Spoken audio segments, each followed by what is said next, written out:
Hi all, I'm Nell, the solo parent and hardworking mom. I'm perplexed as hell. Every time I open YouTube, I see another retiree or foreigner bragging about buying a tiny condo in Manila, Cebu, or Davao. These so-called modern matchboxes. No yard, no space, paper-thin walls, and they are paying foreign prices for Philippine construction. My question is why? Why are retirees who work their whole lives, save their pensions, and dream of freedom in paradise, suddenly downsizing into glass cages that barely fit a bed and a rice cooker? Are we dreaming of retirement or are we signing up for a shoebox life just with more humidity and traffic outside?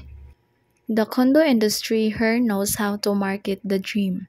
They slap the word resort-style amenities on every brochure.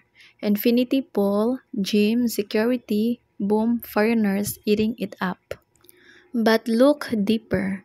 Those pools are packed, the elevators brick, and the units are built with walls thinner than cardboard.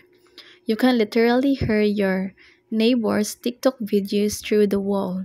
Developers sell a fantasy, not a home, and retirees, they think it's safer than renting or smarter than building. But what you are really buying is a temporary cell with permanent fees. Let's talk numbers. A 25 square meter condo in Manila can cost 5 million pesos or more than $90,000 USD for a glorified closet.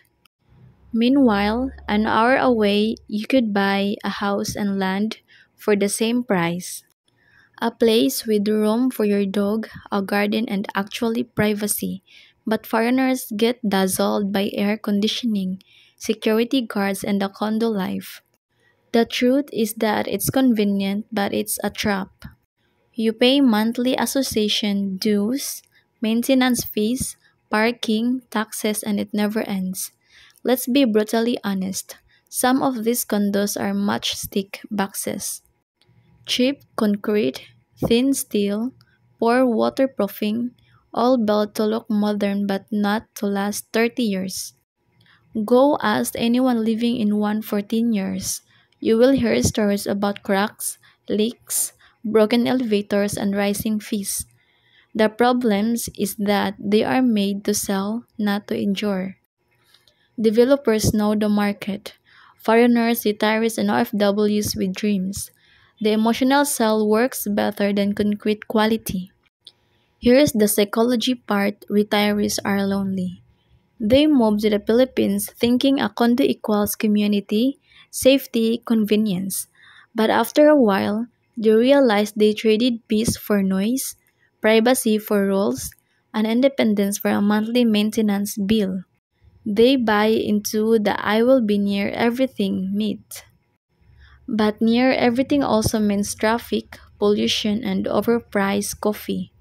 That community they sold you, it disappears after moving day. Condo living can feel like adult dorm life, a mix of isolation and noise you can't escape. Here's the part that shocks people. For what you pay for one condo in Makati, you could build a 3-bedroom home in a provincial town near the beach with a yard, fruit trees, and actual peace. No elevators, no association fees, no cramped hallways. You can customize it, expand it, and live how retirees are supposed to live: free, relaxed, and no drama or stress. If you need to travel, rent a condo for short term. Don't tie your freedom to a box in the sky. I'm not anti-condo. I'm anti-trap. If you truly need the convenience, fine, but don't let the glossy ads fool you. A condo should be a tool, not a trophy. You retired to live better, not smaller. Don't spend your final decades boxed up in someone else's investment plan. Think before you buy. Because the next time you brag about your new unit, remember, the developer's already laughing all the way to the bank. Live smart, live spacious, and stop buying matchstick dreams. I'm Nell, solo parent and hardworking mom. See you next episode.